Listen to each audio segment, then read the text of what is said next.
Então é só Kaká. O Matheus foi diagnosticado com 1 ano e 9 meses, meu pequeno. Eu não suspeitava nada. Meu ficava enchendo o saco que quando a gente chamava ele, ele não olhava. Só que eu dizia, tá, mas eu sei que ele não tem nenhum problema de audição, porque quando começa a musiquinha da Peppa, ele vem correndo. Então, para mim, aquilo não era um problema. E ele ficava no pé. E a nossa vizinha era pediatra, agora a gente se mudou, mas ela era vizinha de porta, assim, a gente pegava o elevador no mesmo andar. Aí um dia ele encontrou com a pediatra e falou assim, ó, ela perguntou, tá tudo bem? Ele falou, tudo, mas quando a gente chama o Matheus, ele não atende o chamado. Na hora, ela se preocupou. E eu, assim, ó, demorei um tempão para marcar a fono que ela indicou. E a fono perguntava, ele sempre faz isso? Eu falava, aham. Daí ela tava assim, sabe? Tipo, que ele fazia todos os comportamentos na hora, ela já, né? Daí, só que ela não me falou nada. E ela falou para a pediatra. Foi super ético da parte dela, né? Porque uma fono não pode dar diagnóstico. Então ela encaminhou, ela falou para a pediatra. E a pediatra no mesmo dia me mandou. E eu pensei, essa fono que se dane aí, fono chata pra caramba, mulher chata. Ela mandou eu fazer um exame de audição para, né, ver se tinha algum problema. Nem vou fazer. E daí a pediatra, que era minha vizinha, minha amiga tal, ela falou, Cacá, e daí como que foi? Daí eu pensei, como que ela sabe que eu fui lá hoje? Daí eu falei, tudo bem, só que ela pediu o exame, eu nem sei se eu vou fazer, sabe? É um exame complicado dela, tem que fazer. Aí eu vi, assim, que a coisa, o que que é isso? E comecei a pesquisar na internet, não atende chamado autismo. Daí fechou o diagnóstico ali, né? Aí eu fiquei desesperada, mas ainda com esperança que a gente tivesse enganados, né? E daí a gente esperou um tempo com um neuro que confirmou o diagnóstico com 1 ano e 9 meses. Ele falava, parou de falar, aquela coisa bem do autismo regressivo, né? Mas eu tinha esperança que não fosse, que fosse, né? Que aquilo fosse normal e tal. E além disso, recentemente, meu mais velho agora também, né, foi diagnosticado Asperger. Aliás, eu acho que Ah, Asperger e autismo era separado mesmo e realmente são diagnósticos bem diferentes, né? Porque o Pedro não teve nenhum atraso de fala, nada disso, né? Enfim, aí, quando eu comecei a ver, no começo, o nosso primeiro médico, ele não deu nenhuma. Ele só falou, faz fono, TO e bota na escolinha. Não me deu orientação assim direito. Então, uhum. ele continuava, chegava na escola, ele estava olhando só para a janela, não sentava na mesa com os amigos, não fazia contato visual, e a gente sem nenhuma orientação. Aí a gente foi ouvir uma segunda opinião com o doutor Erasmo no Einstein, que, na verdade, eu tinha esperança que ele dissesse, não, aquele teu médico lá tá Não é. doido, autismo, né? Mas daí ele confirmou o diagnóstico e ele falou, não, vocês começam a fazer aba todo dia, que vocês vão ver que ele vai ficar muito bem. E realmente, assim, ó, depois de 2 anos, o Matheus tem aquela palavra que não pode, que é proibido falar, mas o que o médico falou, né? Ele ficou tão bem que realmente perdeu os sintomas, enfim. Sim, aquela palavra.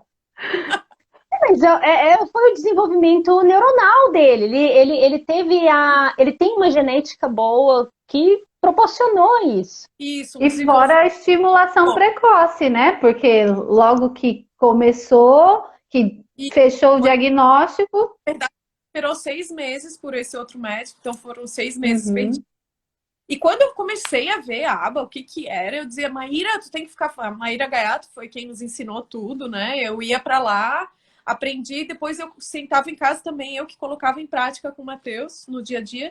E, e eu falei, Maíra, tu tem que ficar famosa, esse negócio que tu faz é muito mágico, muito maravilhoso, dá muito resultado, é muito impressionante.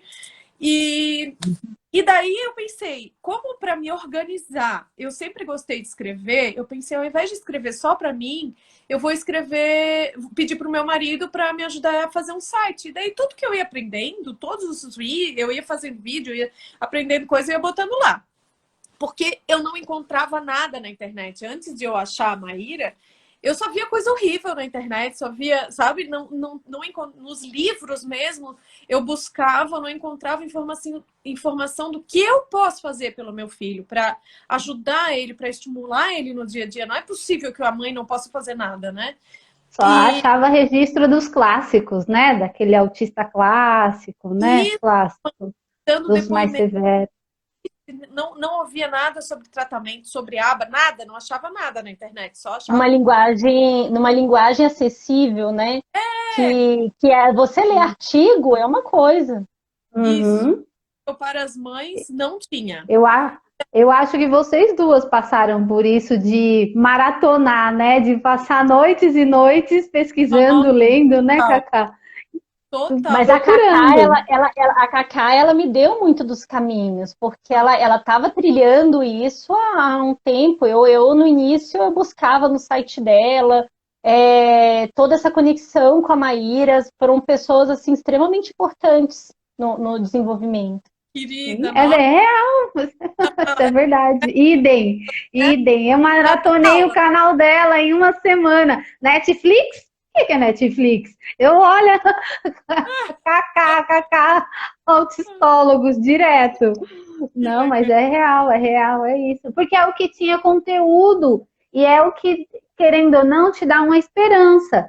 Porque muitas famílias saem do consultório com aquela coisa tipo, ah, não espera nada do seu filho. Esses dias uma mãe falou para mim que ouviu assim, teu filho não vai servir nem para vender pipoca na porta do cinema. Então, você fala, caraca, né? Então é complicado. Então você fala assim, você sai, o luto vem com um balde d'água, vem com tudo de ruim, e você fala, como é que eu vou ajudar meu filho, né? E aí encontrar vocês, agora as duas, né?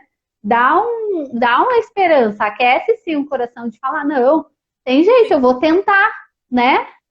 O que fazer. Daí, só para terminar, daí eu comecei. Uma mãe falou: por que tu não entra no Insta? E eu comecei a fazer Insta. Eu não gostava de rede social, não entendia nada. E foi uma super ferramenta maravilhosa esse contato com a mãe, com as mães, essa troca, assim, muito legal. Eu amo hoje em dia o Insta, eu acho um canal maravilhoso para a gente trabalhar, para a gente levar informação. E depois escreveu o livro também, o livro Propósito Azul. Aqui, Ah, ó. Também Você tem. acha? gostei de ver. Olha aqui, ó.